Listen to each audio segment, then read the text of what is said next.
Hello, everyone. I'm Aniruddhan Ganesaraman, a final year undergraduate student at Chennai Mathematical Institute and the coordinator of STEMS 2022. Thank you very much for joining. After a very hearty discussion we had with Professor Lisa Sauerman of MIT last week, I take extreme pride in welcoming all of you to the second interview session of STEMS 2022, this time with none other than Professor David Tong of the University of Cambridge. Professor Tong is a theoretical physicist at the Trinity College in Cambridge. His primary research interests are in quantum field theory, which is a very vast topic that has intersection with many other areas of physics and math. After having completed his master's in mathematics from King's College in London, he went on to pursue his PhD in theoretical physics from the University of Wales. Ever since, he has visited various institutes, including the Massachusetts Institute of Technology, that is MIT, Columbia University, the India's Tata Institute of Fundamental Research, Mumbai, and many more.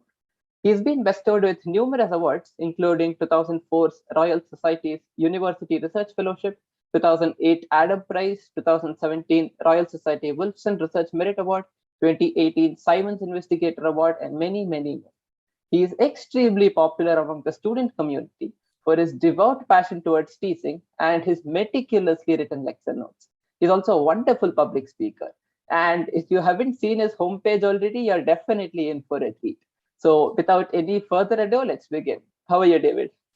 Hey, hi, Aniruddhan. Thanks for that very generous welcome. So it's always quite nice hearing this. It's like my entire life flies past my eyes as I recall all the different places I was at. Absolutely. It's and indeed a really inspiring life story that you do have. So let's begin. So if my memory serves me right, the very first lecture of yours that I watched was, I think, the one you gave as part of the London Math Society on the unreasonable effectiveness of physics in maths. This was back in 2017. Yeah. And I really loved how you effortlessly connected everything starting from manifolds to quantum mechanics, talking about the Schrodinger equation, fundamental particles, and ending up at something as like string theory. I found that extremely fascinating. So starting from your high school days, could you take us down maybe a tour down the memory lane of how your interests model? So what got you into physics and where are you now? Okay, so you, basically what happened in the last 25 years of my life? That's Yes. the question. Start from the high school. High school best. Let me tell you about high school. So I think I got into physics just because it was easy, and that's probably why many of us get into physics. You sort of have a feel for a particular subject, and maths and physics somehow just came fairly naturally to me when I was younger. So I got good marks. It's nice to be good at something, right? So then you get a bit more carried away, and you go into it. But I never really took it seriously as an option moving forward. I don't think I even knew that physicist was a possible career that someone could have. And the thing that changed my mind was the book by Stephen Hawking. So Stephen has a book called A Brief History of Time. It's a very famous book.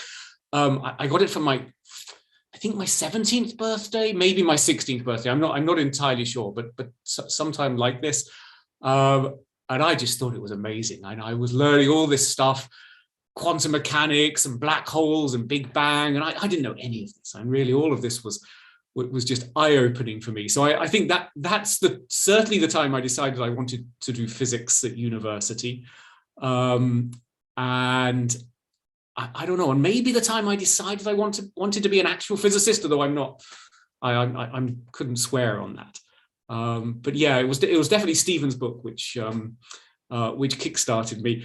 And then I would read all of these books. And I was at quite a small town just south of London is where I grew up, and they had a very small local library that had a section of maybe 12 science books in total.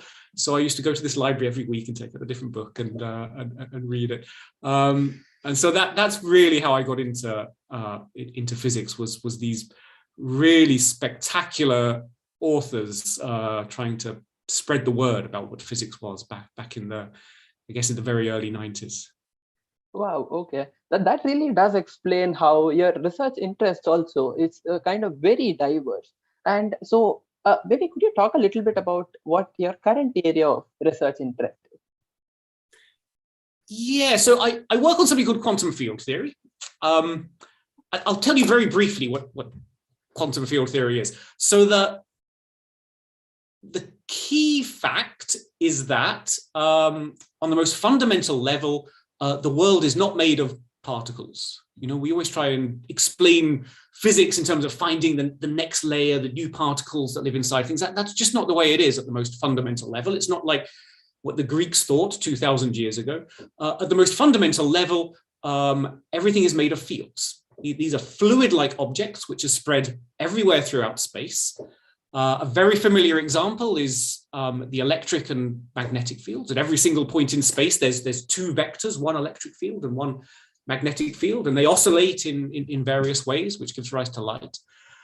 But the same is true for all other particles as well. There is everywhere in space, here and in India, something called an electron field.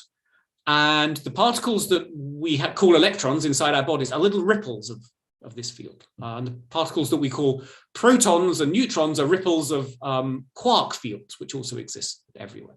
So what I study is quantum fields, trying to understand these objects.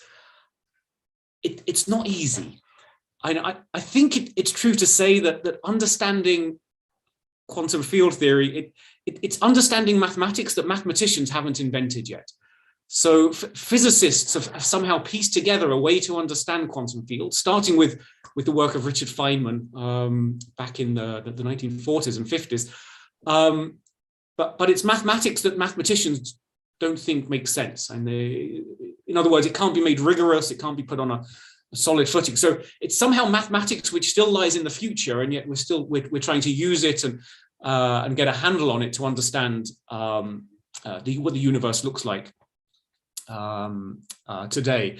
So that's what I work on, and really it's trying to understand the mathematics of this and trying to make more sense of it, rather than understanding some specific experiment that's going on. I think it's fair to say I'm a very theoretical physicist, certainly not an experimental physicist. So that's what I work on, which sounds sort of specialized, that it's all to do with particle physics. But the wonderful thing about quantum field theory is it turns up in all sorts of different areas of physics. So if you care about what was happening in the early universe and Big Bang cosmology, you need to use quantum field theory. Perhaps more remarkably, if you care about what's happening inside materials, where you have electrons which are moving through various materials. Again, these electrons in certain materials, really the most interesting ones, should also be described using quantum fields. So it's a tool which I think it's fair to say is the language in which physics is written. And so by working on this one thing, quantum field theory, you actually touch many different areas of physics, from condensed matter or solid state physics to cosmology to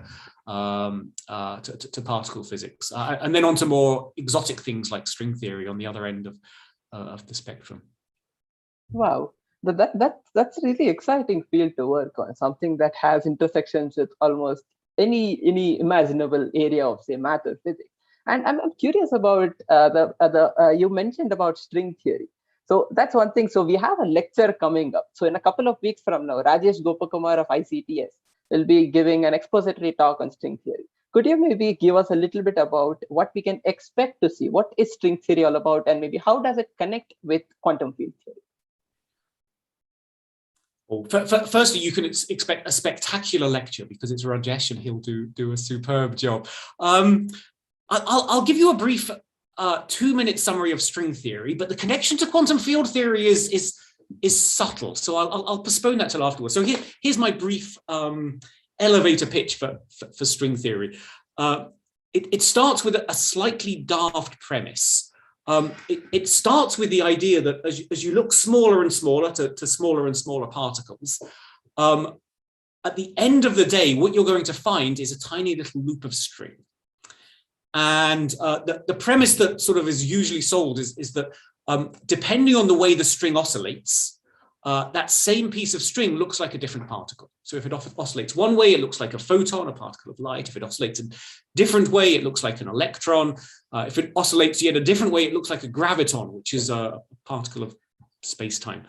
So it's like the string plays different notes, and those different notes are different particles. That's the way it's usually sold. and it's not a bad analogy, because, you know, whenever we're explaining science at this kind of level, everybody lies a little bit. You know, it's like translating.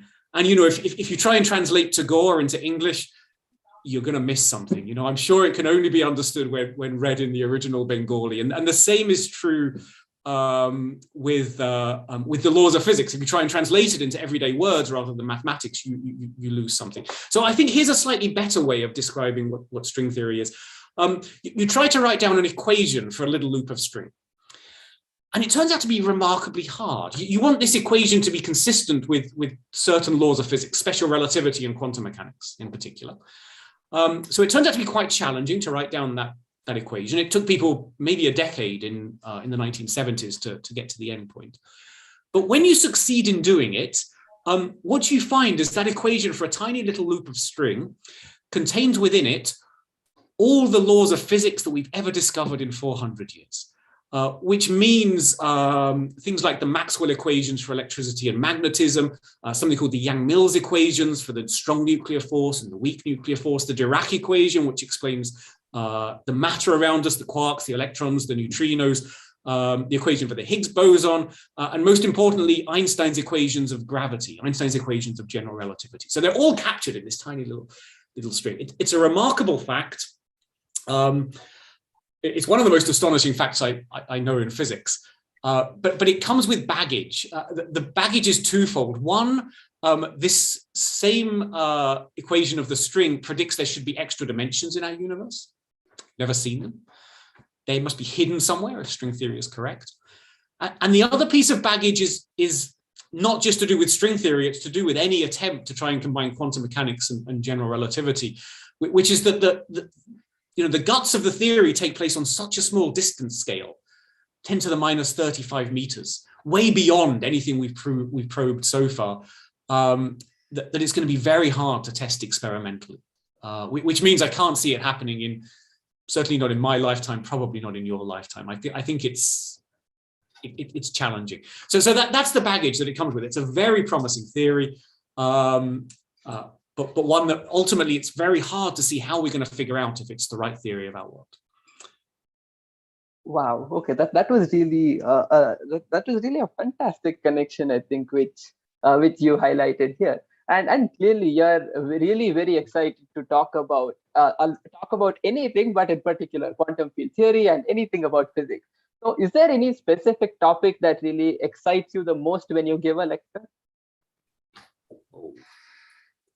You know, the easiest lecture I ever gave was a few weeks after the discovery of gravitational waves. And I explained what happened, and the audience burst into applause spontaneously in the middle of the lecture. It's never happened to me before. It's never happened to me since. But that was such a spectacular discovery that somehow you just couldn't fail but to convey the sheer astonishment of what happened and what happened out there, 3 billion years ago, but also what happened here on Earth in building the machine to detect this. So that was a very nice lecture to give. But and there's a slightly glib answer to your question, which I think is actually the true answer. It's that I'm always excited to lecture about physics, and what I'm most excited about is literally what I'm talking about right then. That's definitely true about research, because if there was something I was more excited doing, I'd just do that. So by definition, the research I'm doing now is the thing I'm most excited about. But I think I've given 15 different lecture courses, maybe 20 different lecture courses, and each one has just been an utter joy, to the point where I'm sort of jealous of the students, because I know this stuff already. But the students are learning it for the first time. I'm jealous that they get to go through this wonderful process. So physics is beautiful. No matter where you look, there's something glorious to find. There's an exception to this statement. Next term, I have to teach vector calculus to the first-year undergraduates. I have no level of excitement about this whatsoever. So that's the one thing I'm not excited about. But everything else has been brilliant. Wow. Okay. Right. So as you mentioned, so you've interacted with a huge variety of people, and there are many facts which I think I found say this your view of string theory that I found extremely fascinating, and I'm sure many others would find many other facts that you mentioned like completely out of the blue, and they come as a surprise. So, what is there the other side to it? That is, do you think there's a fact which not many people know about? Oh, do you know, I thought the fact that nobody knew about was that at a fundamental level, everything is made of quantum fields, not particles. But I already mentioned that in this interview. Moreover, I gave a lecture a few years ago that now has 4 million views on YouTube, where I sort of wanted to get this across. So I guess maybe I conveyed that fact to some people. What else? I can't think of anything else. You know, that there's a famous question that was asked long ago. I can't remember, but maybe Feynman asked this. It's a paraphrasing of your question, but it's, if you could pass on one bit of knowledge to a future generation, all science is lost somehow. You know, a cataclysm happens, there's some environmental catastrophe. What one piece of knowledge would you pass on to a future generation? I think Feynman came up with a lie, actually. Feynman's lie was that everything is made, basically the atomic hypothesis was that everything is made of smaller and smaller, some small fundamental discrete objects. Is the basis of all matter. And it's a lie. And not only that, it was Feynman himself who was one of the pioneers who realized it was a lie, that it's fields, not particles. That was Feynman's take. The other obvious thing to pass on is that the universe has a finite age. The universe is 13.8 billion years old. That's utterly remarkable. And that's one of the great discoveries of science. Do you know, I asked a group of first year undergraduates this once. I had to give this lovely sort of overview of all of physics to first year undergraduates in Cambridge for a few years. That was a fun talk to give. So I asked them, what would you say is the one thing you would pass on? And one of the students shouted out what I think is the worst possible thing you could pass on. He shouted out, "There is no God," which is a terrible thing to pass on to a fledgling civilization just trying to find their feet. If they want to pretend there's a God, that's fine by me.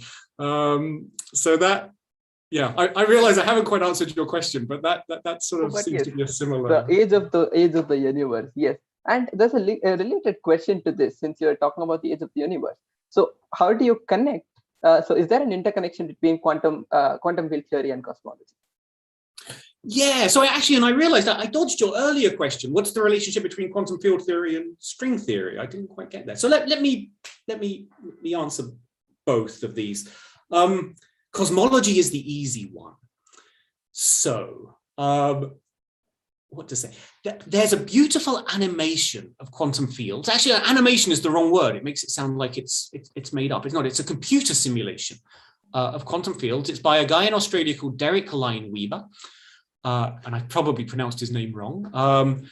And it shows that, you know, these quantum fields, which lie everywhere, because they obey the laws of quantum mechanics, and in particular the Heisenberg uncertainty principle, that they're fluctuating. So the quantum field isn't something nice and still. It's sort of more like a boiling pot of water where it bubbles in and out and in and out. So if you Google QCD simulation, QCD stands for quantum chromodynamics. It's the theory of quarks. But if you Google QCD simulation, Derek Lineweaver, you can see this bubbling quantum fields, fluctuations of quantum fields. The connection to cosmology.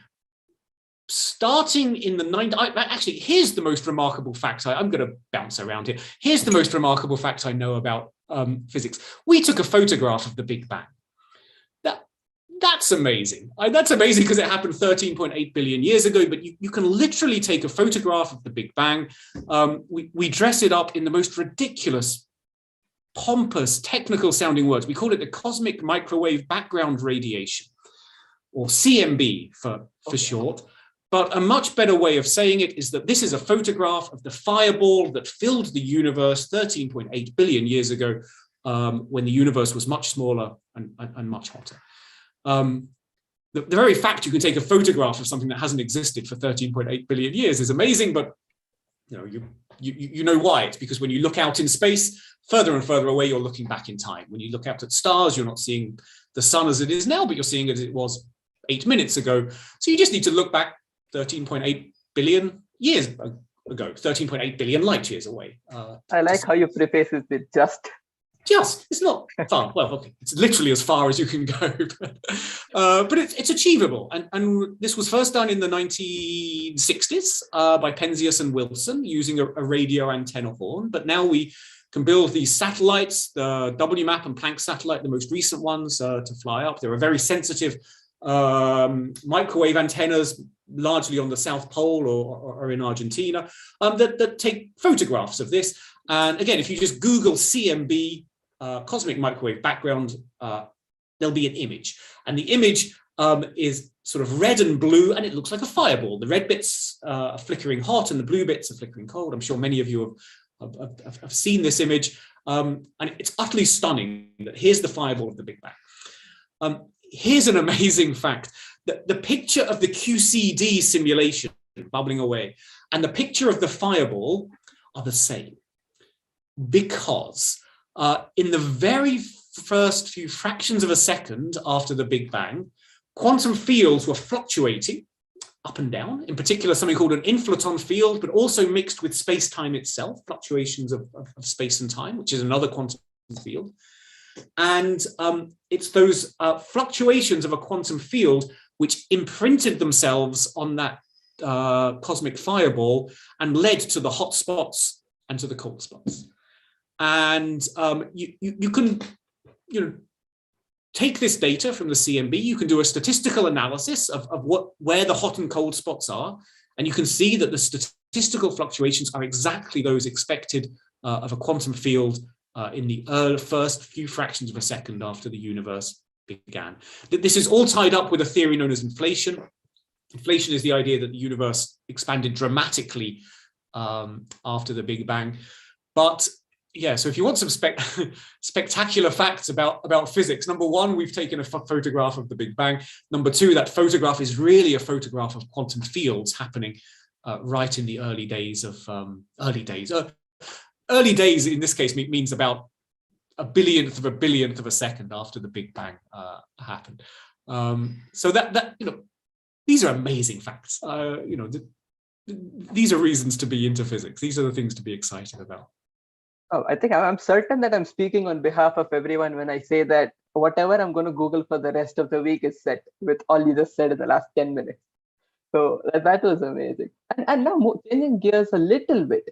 So you did one of your postdocs here in India, in TIFR Mumbai. So how did you like your stay, and what motivated you to come to India? Oh, I'll answer the first one first. What motivated me was that those guys gave me a job. Because I did my PhD in a wonderful place called Swansea in Wales, but the theoretical physics group there had just started. I think I was the second batch of PhD students that went to Swansea to work on sort of quantum field theory and these more theoretical things. And so somehow it didn't really have a big name, the university. And so it was very hard afterwards for me to get a research position. So I applied to well over 100 jobs around the world. Basically, any university on the planet that I could find that did what I was interested in, I sent an application. And out of 100 applications, I got one offer. I got one offer in TIFR, for which I am eternally grateful to the people there. So I went.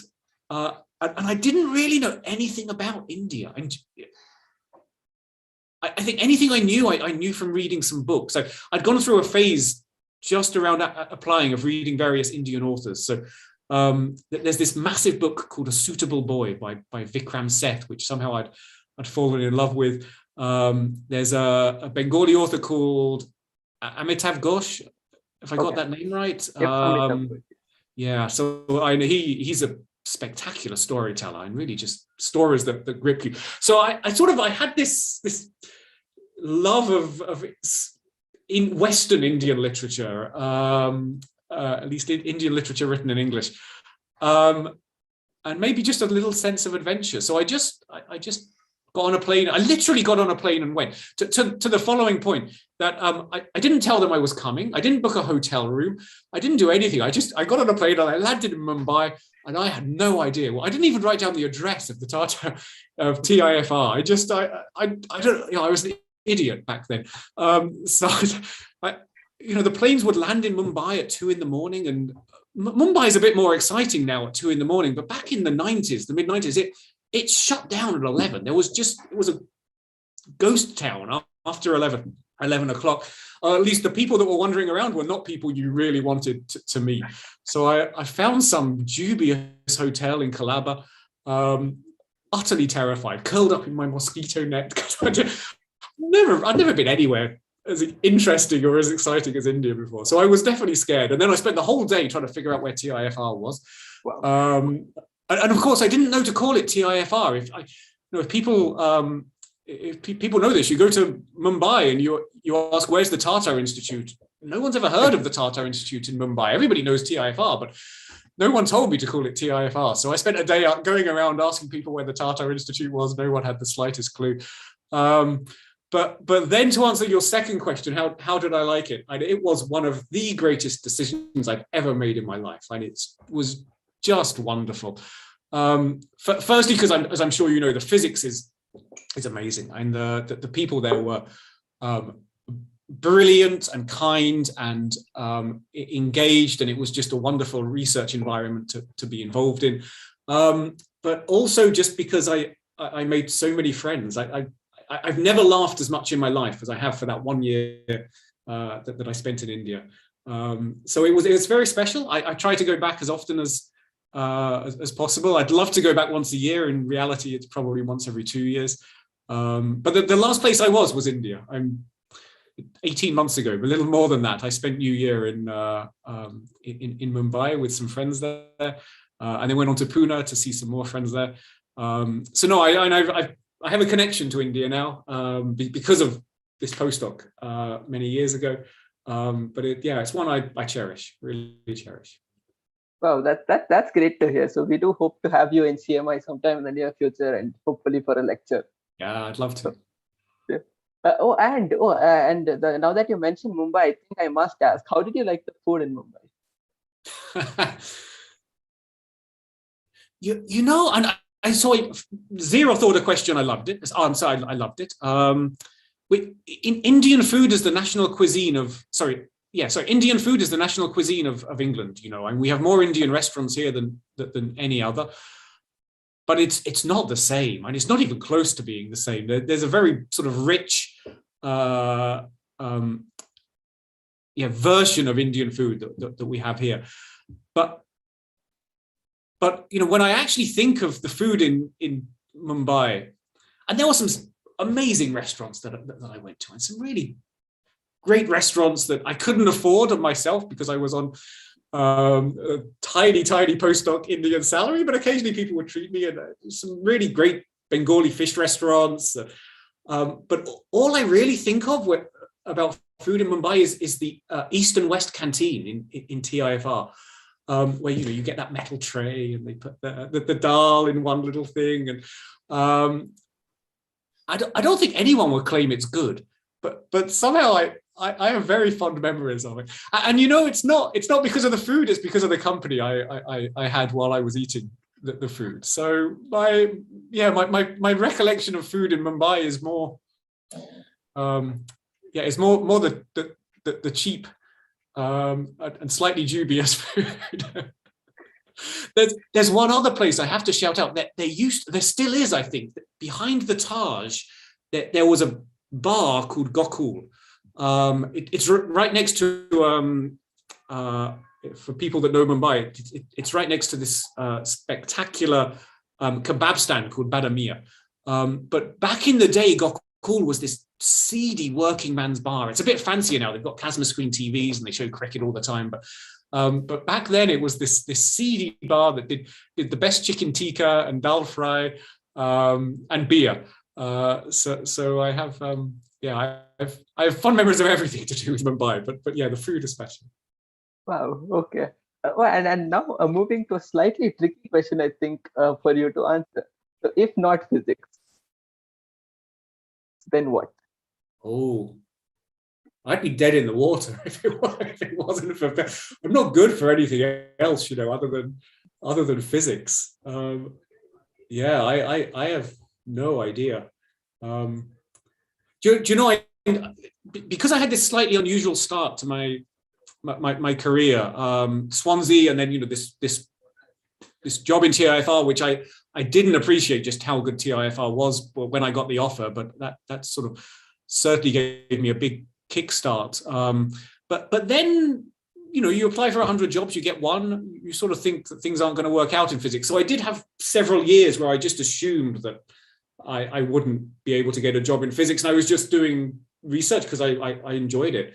But I didn't really have a backup plan. All my friends who left went into Wall Street or to what's called the City in London.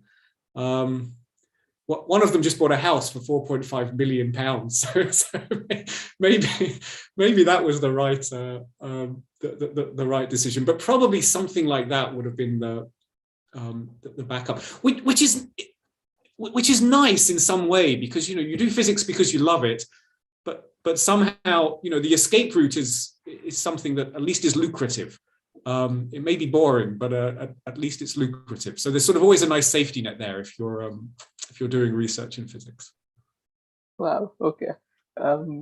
Yep. And maybe I think coming to a formal close. So any tips or any advice for say the late high school or early undergrad students who want to get into science?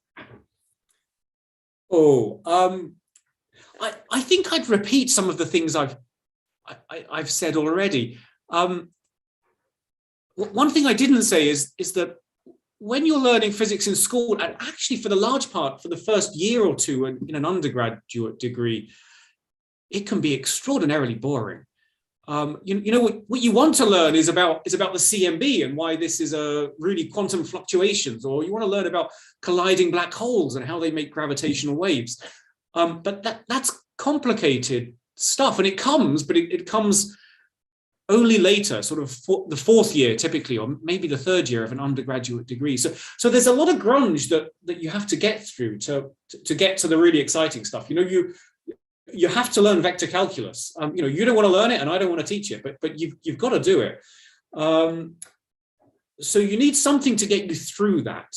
You need to know that at the other end, that the rewards will come, the really exciting things will come. So for me, as I said, it was popular science books.